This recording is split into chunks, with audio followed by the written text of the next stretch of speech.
Warganet sebut suara Keisha Lefronka fales. Akhirnya angkat bicara. Aku malulah kalian mancing mulu. Penyanyi Keisha Lefronka kembali disorot oleh warganet karena suaranya disebut fals. Apalagi Keisha Lefronka gagal menyanyikan lagu Tak Ingin Usai fals secara live. Keisha Lefronka selalu gagal saat mencapai nada tinggi dan disebut warganet suaranya fals. Padahal banyak orang lain membawakan lagu miliknya berhasil mencapai nada tersebut. Kini Keisha Lefronka buka suara mengenai gagal menyanyikan lagu sendiri. Menurutnya kalau warganet selalu memancingnya. Dikatakan Keisha Lefronka yang penting memperbaiki.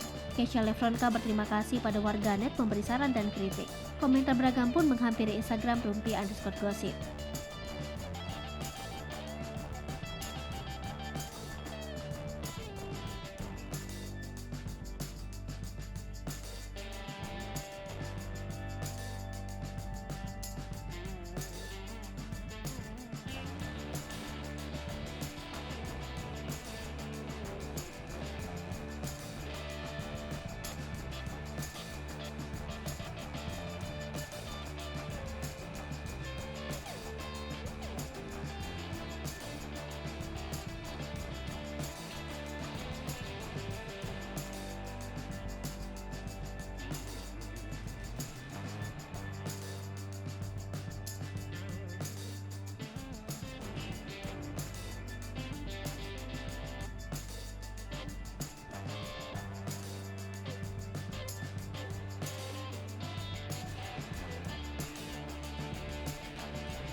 Hai pemirsa Sri Popo TV, jangan lupa komen, like, dan subscribe, serta tonton terus berita-berita terupdate lainnya ya.